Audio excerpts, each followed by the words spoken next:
89X, the only new rock alternative. There's Our Lady Peace and One Man Army. 1 minute after 2 o'clock, I'm Mark McKenzie, and joined by a musician, songwriter that, in my opinion, is one of the best songwriters and musicians around. Someone that ladies love, but guys can love as well. And someone who I look up to, and I'm a big fan. I have been for many years, Mr. Dallas Green from City and Color. It's lovely to have you in the studios today. Thank you very much for having me and for the nice words. I appreciate no problem. I was gonna write out something, but I'm like, that might sound too Giangomeshi and kind of cheesy. Yeah, so you don't want to be too Giangomeshi. No, but I do love the fact that you write songs that'll make me cheery, but also songs that'll make me cry. Yeah, I mean that's the point. Yeah, well, I think so. I think that's the point with any artist, though, right? You want to make people cry, and you've kind of said that you prefer to make sad music. Well, I think just because of the way my voice sounds and the melodies and chords I'm more attracted to, it tends to come off as like very melancholic. Yeah, but I think that if you really listen to the words or read the words, it's not as like hopeless as it sounds. Yeah. I think there's usually seems to be light at the end of the tunnel, I guess. Mm-hmm. One thing I find kind of cool is you kind of shy away from the spotlight. You don't like to. You want people to focus more on the music than on you, and I like that. Yeah, I've never been. I wasn't interested in doing this to be so people would notice me. Mm-hmm. I was hoping they would notice the songs. Probably a lot of the reason why I didn't put it under my own name was because I didn't want it to be about.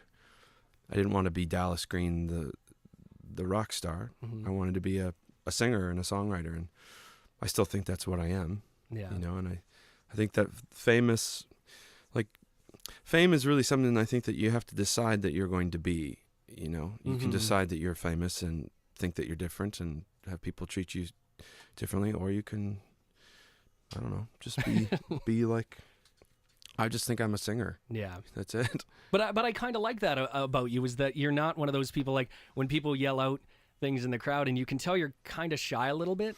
And I think that's a good thing though. You're not like, yeah, look at me. It's like, well, I'm just an average guy, I mean, yeah, it took me almost 11 years to stand in the middle of the stage finally. Yeah, exactly.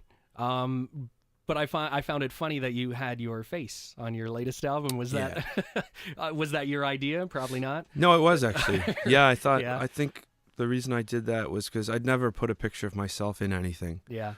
So I thought at least that way it's something different, mm-hmm. which I like to do.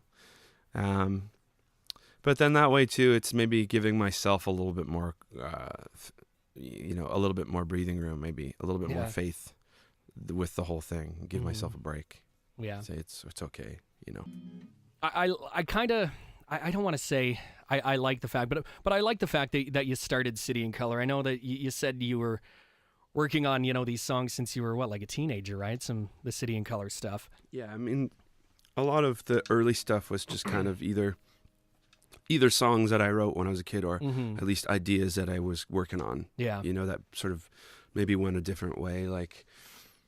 Like a song like The Sleeping Sickness, I started writing that when I was in high school. Oh, wow. And it was a whole different vibe, but a lot of the words and the melody and stuff were based on this idea that it's like that with a lot of the songs. I kind of keep everything around, even if it doesn't present itself right then. I'm sure mm-hmm. maybe years later it'll come up. And I like that it's, so many bands, when they go out and do a solo thing, they sound just like the band they were in, Yeah. Where it's like Alexis on Fire is at this end and City and Color is at the total other end. Yeah, I mean, well, the thing with that is like we were, with Alexis, we were such a complete democracy. We wrote all the songs together. It was mm-hmm. never just like, here's a song, boys, or we would come up with little parts and then just put them together. So it had bits and pieces of all of us in it. Mm-hmm. It wasn't just I'm the front man, I'm going to sing what I want to sing about. We had 3. Yeah. Right? Yeah. All right. Well, I appreciate you coming in today, Dallas. It's 89X, the only new rock alternative.